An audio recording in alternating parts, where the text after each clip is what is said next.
Selamat pagi saudaraku yang dikasihi Tuhan Yesus Kristus. Jumpa kembali dalam Renungan Harian edisi Rabu tanggal 29 Desember tahun 2021 dengan nas sesuai dengan nas Almanak GKE. Hari ini terdapat dari kitab Perjanjian Baru yaitu 1 Korintus pasal 3 ayat 10-17 dengan perikop dasar dan bangunan. Mari kita berdoa. Allah yang Maha Kasih, terpujilah namamu yang sudah membangunkan kami dengan hari dan kekuatan yang baru. Kami ingin belajar dan mendengarkan sabda firman-Mu. Roh Kudus memampukan kami untuk mendengar dan melakukannya. Bahkan berikan kemampuan bagi hamba-Mu untuk menyampaikan firman-Mu ini sesuai dengan kehendak-Mu. Demi Yesus Kristus kami berdoa. Amin. Saudaraku, Paulus mengumpamakan dirinya sebagai seorang ahli bangunan dengan meletakkan dasar bangunan yang kuat. Selanjutnya orang lain yang akan meneruskan pembangunan di atasnya. Tidak bisa dipungkiri, semangat Paulus dalam melayani dan menyebarkan Injil sangat luar biasa. Sehingga ia pergi dari satu tempat ke tempat lain untuk mewartakan Injil itu.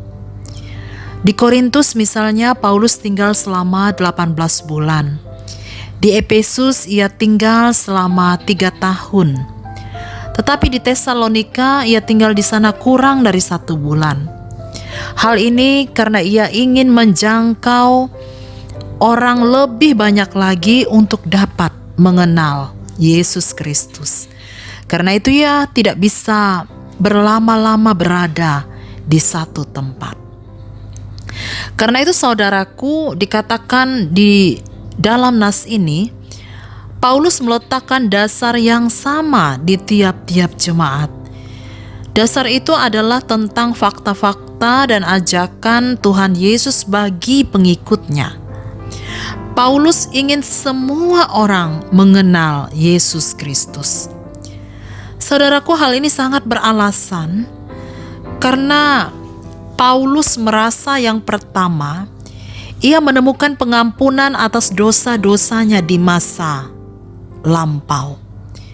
Kita tahu latar belakang Paulus adalah seorang penganiaya dan pembunuh para pengikut Kristus.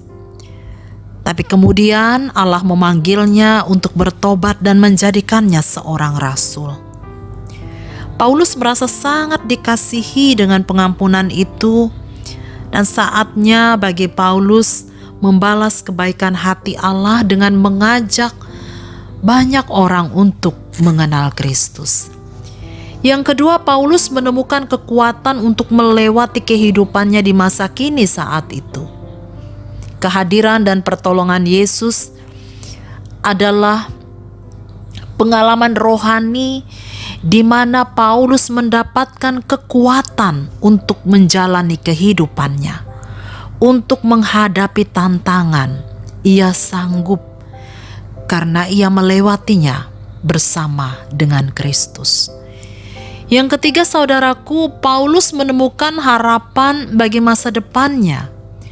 Paulus percaya bahwa apapun yang dialaminya di depan, ada Allah yang sedang mengontrol, ada Allah yang sedang mengerjakan segala kebaikan baginya. Nah, saudaraku, di atas dasar inilah Paulus meletakkan pondasi bagi iman jemaat.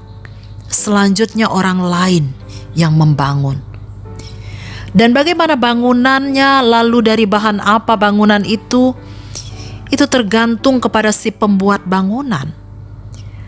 Dalam hal ini saudaraku, Paulus mengumpamakan itu seperti terdiri dari emas, perak, batu permata, kayu, rumput kering, atau jerami. Artinya mau dibangun seperti apa, itu terserah kepada si pembuat bangunan.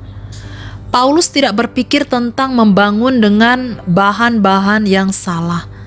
Tetapi memang ada yang membangun dengan bahan yang tidak memadai sehingga bangunan itu tidak kokoh, saudaraku. Maksudnya di sini adalah pondasi atau dasar itu sama. sama-sama atas dasar Yesus Kristus yang sudah diletakkan oleh Rasul Paulus. Tapi selanjutnya bahan bangunan akan berbeda-beda. Seperti halnya Kristen. Kita sama, yaitu sama-sama diletakkan pondasi atau dasar yaitu Yesus Kristus. Tapi kemudian banyak aliran-aliran yang berbeda, penekanan-penekanan pemahaman yang berbeda-beda pula. Semua ada kekurangan, ada kelebihan dari ajaran itu. Tapi dalam hal ini saudaraku, Paulus katakan bahwa kemudian saat Kristus datang kembali semuanya akan teruji. Bangunan atau paham yang salah akan dienyahkan.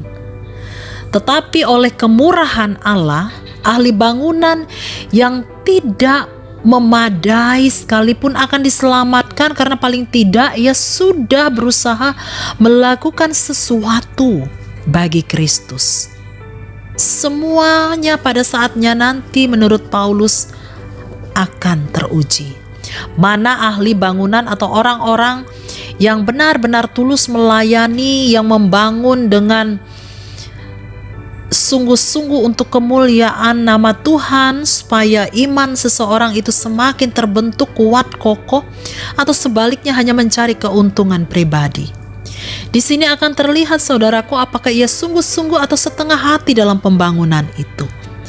Apakah ia melayani atau memuliakan Allah atau hanya memuja dirinya sendiri. Itulah yang dimaksud dari perkataan Paulus dari ayat 14, jika pekerjaan yang dibangun seseorang tahan uji, ia akan mendapat upah. Saudaraku, mengapa Paulus cukup keras mengingatkan orang-orang yang akan membangun iman seseorang selanjutnya ini? Sebab Paulus katakan bahwa tiap orang itu adalah bait Allah. Jadi harus dibangun, dibina dengan baik agar menghasilkan bangunan atau pribadi atau iman yang kokoh, yang kuat, yang membuat seseorang itu semakin mengenal Kristus. Karena itu setiap orang yang membangun atau membina, menanamkan pemahaman kekristenan yang salah bagi sesamanya, maka Allah akan membinasakannya. Itu dikatakan dalam ayat 17. Saudaraku, dari penjelasan Paulus ini, kita sekalian berkewajiban membangun iman saudara-saudara kita, baik yang baru mengenal Kristus atau sudah lama mengenal Kristus, dengan pemahaman-pemahaman yang benar, agar ia semakin dikuatkan dalam iman dan pengharapannya. Tugas ini tidak terbatas kepada para pendeta, para penginjil, vikaris, penatua diakon, guru agama, guru sekolah minggu saja, tapi tugas ini menjadi tugas setiap orang yang percaya kepada Kristus dan yang telah mendapatkan pemahaman yang benar. Dan jangan kita batasi pengajaran itu hanya kepada pemberitaan firman.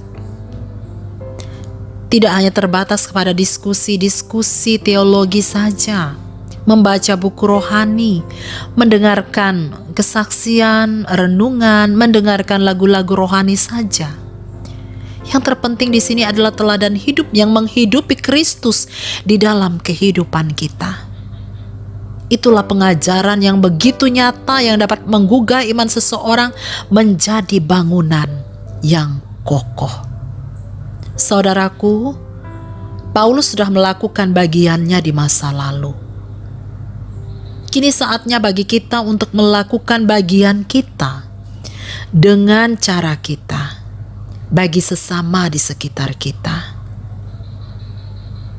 melalui cara hidup kita, sehingga dasar yang telah diletakkan yaitu Yesus Kristus terpancar dari kehidupan kita masing-masing dan semakin dikuatkan melalui tutur kata, melalui tindak tanduk kita, sehingga ia benar-benar menjadi bangunan yang kokoh. Dan orang yang melakukan hal demikian bagi saudaranya akan diberkati Tuhan. Amin.